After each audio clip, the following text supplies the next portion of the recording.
when the bride's spirit who died tragically returns from the grave to curse the bloodline. The film begins by showing a woman named Allison, who is traveling to her childhood home with her husband Richard and their young son Seth. The trip feels overwhelmingly heavy for Allison, who has just received the tragic news that her father John was found dead by hanging. John was the only family Allison had left after her mother Susan passed away from cancer when Allison was still a child. Allison is filled with deep sorrow, facing the painful reality that she has now truly lost everyone she ever loved. Her childhood home, once filled with beautiful memories and happy moments with her parents, now feels like a place that only holds echoes of the past. Upon arriving at the house, Allison slowly walks through every corner filled with memories of her time with her parents.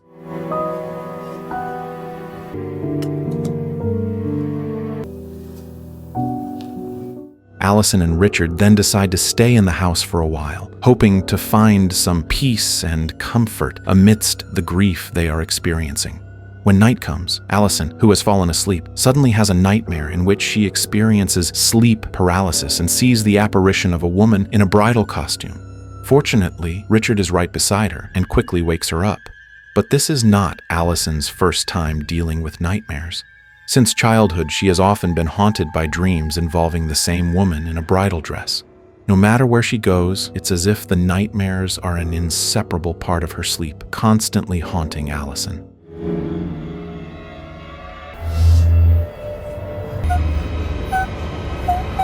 The next day after Richard leaves for work, Allison feels the need to distract herself from the nightmares. She decides to spend her free time cleaning the house, hoping the activity will give her a bit of calm.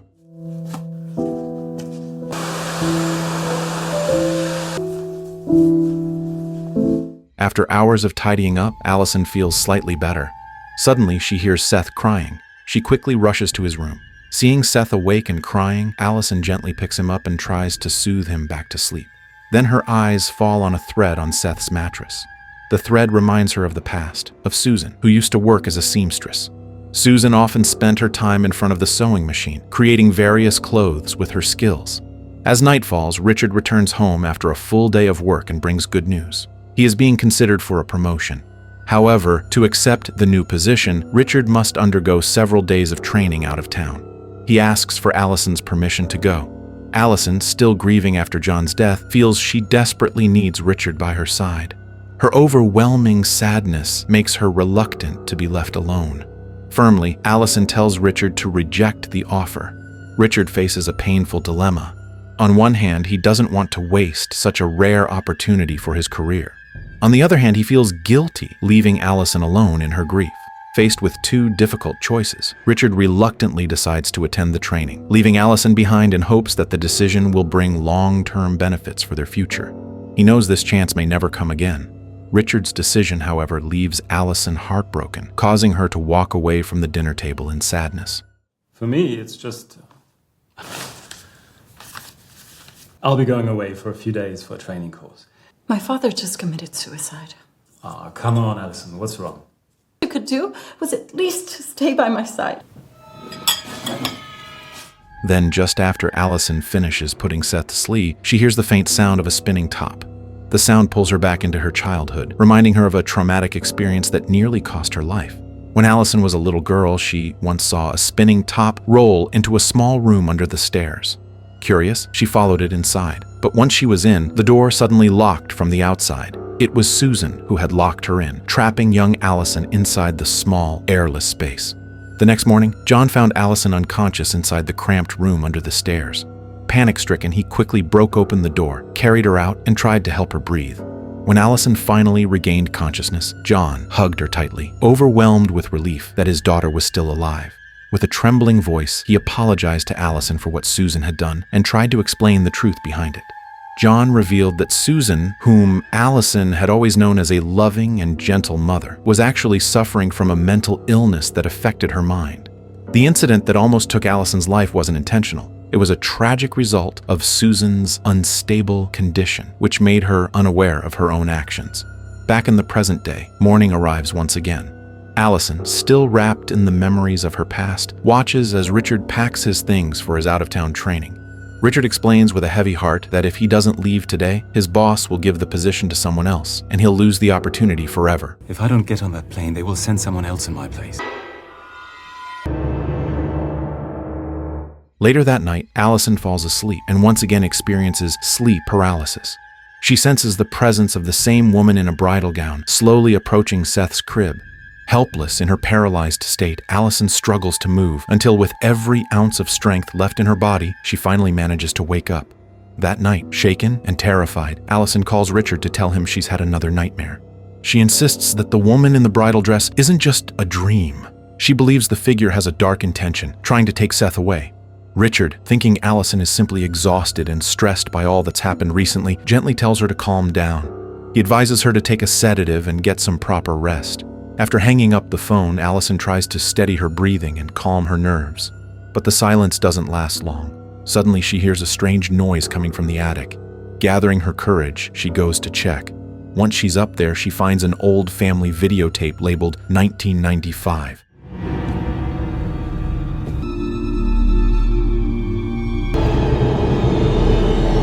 Curious, Allison hurries to the living room and plays the tape she just discovered.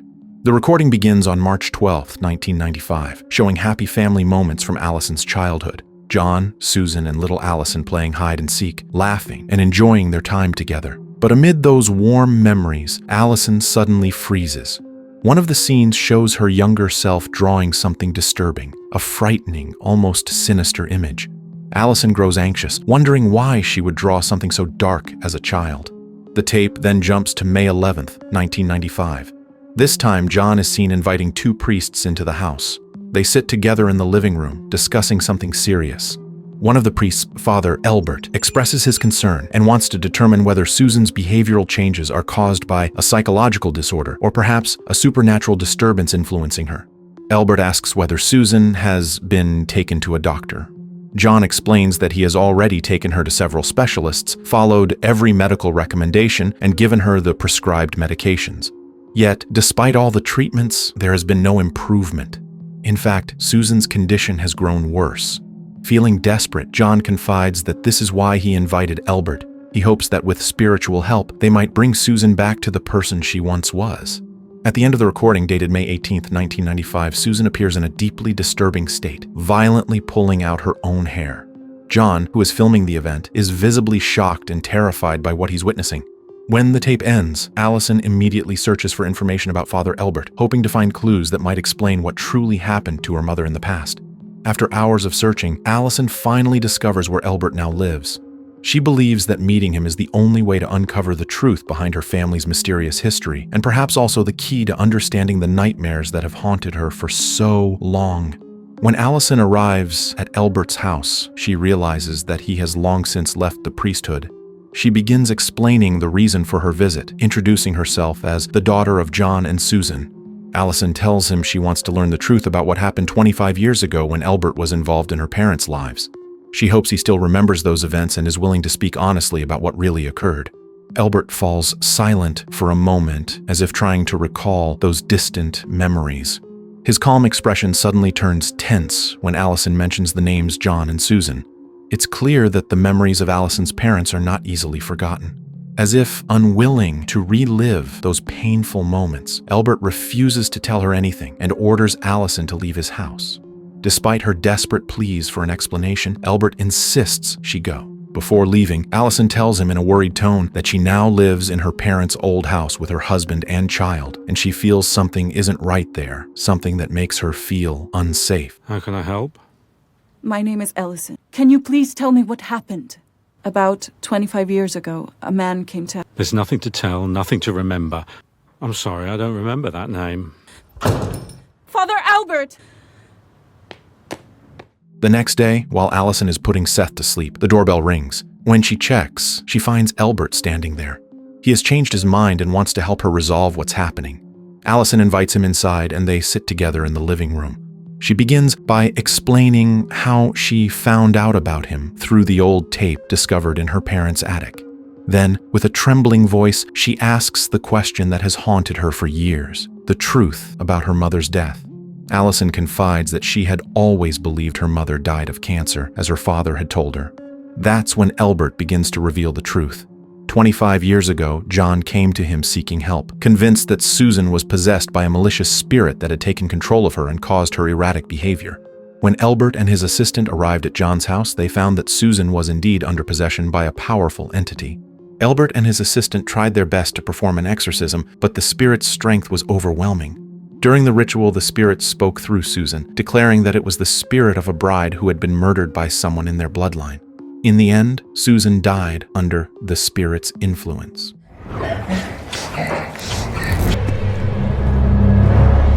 To the serenity of being your faithful Got me, we're not fast enough, Luke.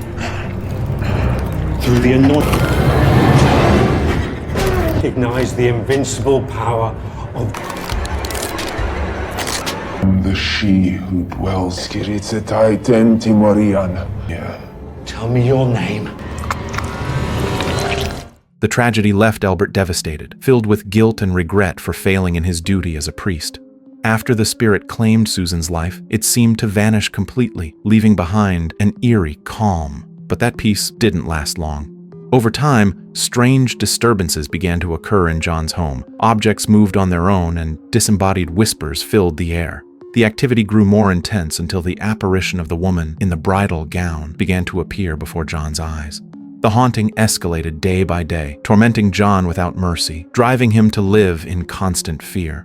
Unable to bear the terror any longer, John ultimately took his own life by hanging himself not long ago. Hearing all this, Allison is overcome with fear and confusion. The nightmares she's been having suddenly make horrifying sense. She asks Elbert who the bride's spirit truly is and whether it has any connection to her family's dark past. Elbert explains that the woman in the bridal gown is named Mary, and she is the malevolent spirit who once possessed Susan. It is revealed that Mary was the first wife of Allison's grandfather.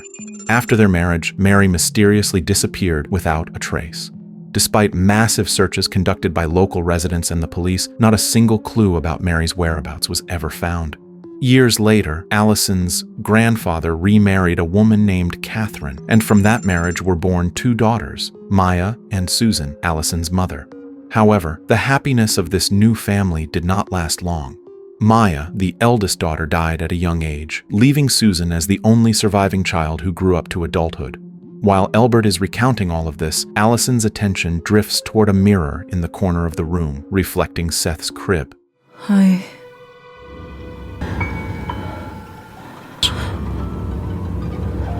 In the mirror's reflection, she sees Mary's ghost standing near Seth, reaching toward him as if trying to take him away. Shocked and terrified, Allison suddenly sees Mary manifest right before her eyes. Overwhelmed by fear and the constant haunting, Allison decides they must leave the house immediately.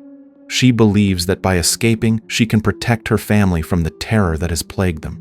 But before she can go, Elbert stops her. He explains that it's not the house that is cursed, it's her bloodline. Mary's vengeance is bound to the family itself. No matter where Allison runs, Mary will always find her and won't stop until she gets what she wants. Suddenly, Richard returns home from his training and finds Allison talking with Elbert. At first, Allison tries to explain that Elbert is only there to help them deal with the vengeful spirit of the bride who is seeking retribution for what happened in the past. But Richard, who doesn't believe in anything supernatural, angrily drives Elbert out of the house, refusing to listen to any further warnings about the danger that lies ahead. Before leaving, Elbert tells Allison that the only way to stop Mary's hauntings is to find her body and give it a proper burial. Only then can Mary's soul rest in peace and release the family from her curse. Later that night, as Elbert is on his way home, he is attacked by Mary's spirit.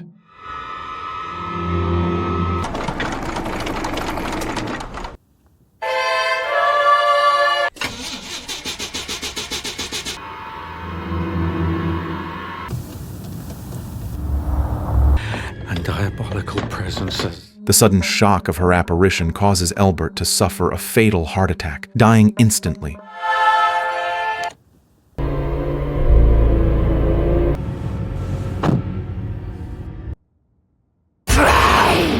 Meanwhile, Allison awakens from yet another nightmare involving Mary. As she tries to calm herself, she hears faint footsteps coming from downstairs. Allison cautiously goes to investigate, and to her astonishment, she sees Elbert walking into a room, but something feels terribly wrong. She follows him, only to be suddenly confronted by Mary's ghost, who terrifies her into screaming hysterically. Hearing Allison's screams, Richard, who had been asleep in the living room, jumps up in panic and rushes toward the sound. When he tries to open the door to the room where Allison is trapped, it won't budge, as if something unseen is blocking it. After several tense moments, the door finally bursts open, and Richard finds Allison collapsed on the floor. She has just endured another attack from Mary, leaving her paralyzed with fear.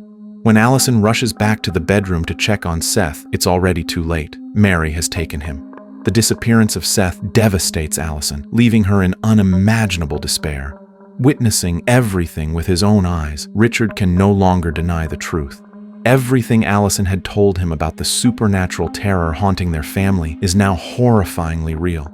Racked with guilt for not believing her sooner, Richard holds Allison as she weeps. They contact the police to report Seth's disappearance, desperately hoping for a clue to his whereabouts. However, despite an extensive search, the investigation leads nowhere. There are no traces, no signs, and no evidence of where Seth might have gone. The police conclude that someone with a grudge against Richard's family may have kidnapped their child as an act of revenge, unaware that the real culprit is something far more sinister. Meanwhile, Richard, now convinced that what's happening is indeed supernatural, decides to seek help from a shaman named Dave, a man known for his ability to deal with spiritual disturbances. Richard and Allison hope that Dave can help them both find Seth and stop Mary's haunting once and for all. They tell Dave everything that has happened, from the first appearance of the spirit to the revelation that Mary is connected to Allison's family bloodline. Listening carefully, Dave walks through every part of the house, trying to sense whether a dark presence is still lingering around them. He observes each room intently, searching for traces of negative energy. Eventually, they bring him to Seth's room, the last place the boy was seen before he vanished. After a thorough examination, Dave takes out a small glass orb, resembling a marble, from his pocket. This orb, he explains, is a spiritual detector that changes color depending on the energy nearby. If it remains clear, there is no negative energy present. If it turns gray, that means a spirit is nearby, but generally harmless. However, if it turns black or dark, it indicates the presence of a dangerous and powerful negative force that could threaten their safety. Because Allison seems to have a stronger connection to Mary's spirit, Dave decides to perform a special ritual. He lights several candles and asks Allison to close her eyes. He tells her to focus on Seth's photograph and visualize her son's presence. As Allison concentrates, the orb in Dave's hand, which had been clear moments ago, slowly darkens. Seeing this, Dave also closes his eyes, and in an instant, his spirit is pulled into another dimension. In this strange realm, Dave sees a woman he recognizes as Mary pushing a baby carriage. When he approaches the carriage, he is horrified to see a lifeless, undeveloped fetus inside. From this, Dave realizes the terrible truth. When Mary was killed, she had been pregnant.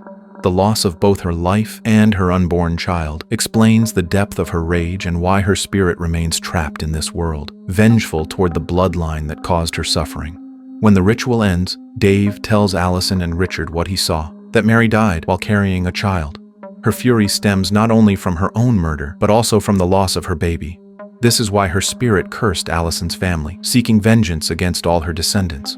The only way to end the curse, Dave explains, is to locate Mary's remains and bury her properly so her soul can finally rest in peace. However, there's one major problem. They have no clue where Mary's body was hidden. Without any solid leads, their mission seems nearly impossible. To bring Seth back from the other world and end the curse, Dave offers to conduct another ritual, a far more dangerous one. He warns Allison that this ritual comes with serious consequences. Once the process begins, Allison will enter a spiritual plane filled with wandering souls, both restless and malevolent. Dave cautions her not to be distracted by them and to keep her focus on finding Seth. He explains that the orb will help him detect whether Allison has successfully located Seth. If she does, he will immediately stop the ritual and bring her back. But if she loses focus, she might become trapped forever in that world. Despite the danger, Allison is determined to do whatever it takes to save her son. The ritual begins. You can close your eyes. Others you will not recognize. And we breathe in.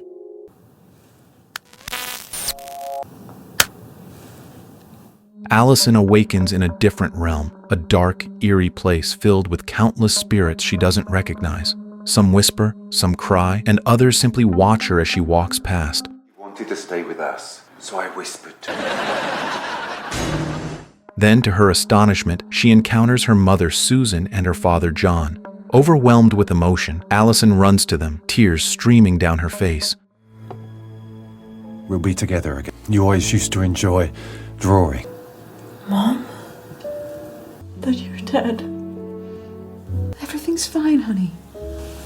For a brief moment, she feels comforted to see them again, but she quickly remembers Dave's warning, stay focused. She wipes her tears and continues her search for Seth. As she walks deeper into the spectral realm, she witnesses visions from the past, scenes that reveal the grim truth behind her family's curse. She sees her grandfather grieving over the lifeless body of his daughter Maya, who was murdered by Catherine while possessed by Mary's spirit. Then, possessed by Mary, Catherine takes her own life by slitting her throat. The terror doesn't end there. Tormented by Mary's relentless haunting, Allison's grandfather, driven to madness and despair, eventually commits suicide as well, leaving Susan as the only surviving member of the family. Not only does Allison witness the deaths of her grandfather and Catherine, but she also sees how Mary herself died and became the vengeful spirit that has haunted her family for generations. In the vision, Allison sees Mary shortly after marrying her grandfather. However, Mary is caught making love with another man. It is revealed that she never truly loved Allison's grandfather and had been secretly having an affair for some time. The discovery shatters her grandfather's heart, filling him with betrayal and rage.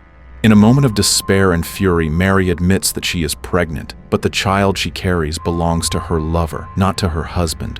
Overcome with anger and heartbreak, Allison's grandfather cannot control his emotions and shoots Mary, killing her and the unborn baby she was carrying.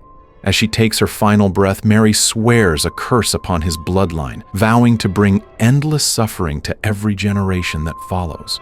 That curse would later spread across the entire family, bringing with it the relentless hauntings that torment Allison's lineage to this day.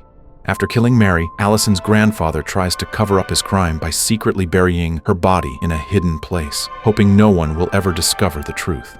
When the vision ends, Allison suddenly hears the faint sound of a baby crying. It's Seth. The sound leads her to the area where Mary's grave lies. Desperate, Allison begins to dig, and to her overwhelming relief, she finds Seth alive. But her joy is short-lived. The spirit of Mary suddenly appears, approaching her menacingly, trying to stop Allison and Seth from returning to the living world. We are a family now. Just as Mary reaches out to seize them, Allison is jolted awake, back in the real world, but without Seth. Heartbroken, she believes she has failed. Yet moments later, her sorrow turns to astonishment and joy when Richard rushes in with wonderful news. Seth has returned, safe in his bed as if nothing ever happened. A week later, life for Allison and Richard seems to have returned to normal. Dave, who played a crucial role in saving Seth, stops by to check on them one last time. When he arrives, he sees movers carrying boxes into a truck. Allison and Richard are preparing to move to a new home. Richard, busy packing, greets Dave warmly and thanks him, saying that ever since the ritual, Mary's spirit has disappeared and their lives have been peaceful. Dave then asks where Allison is, wanting to say goodbye before they leave. Richard tells him to go inside and look for her. Dave walks through the house, calling Allison's name as he checks each room, but she's nowhere to be found. Instead, he finds Seth lying quietly in his bed. Feeling uneasy, Dave decides to give Seth his protective orb as a charm to shield him from any lingering negative energy. But as he pulls the orb from his pocket, it suddenly turns pitch black, signaling the presence of an extremely powerful and malevolent force. Realizing something is terribly wrong, Dave freezes. At that moment, Allison suddenly appears behind him. Meanwhile, Richard, confused as to why Dave hasn't come out yet, decides to check inside. When he enters the house, he is horrified to find Dave lying dead on the floor.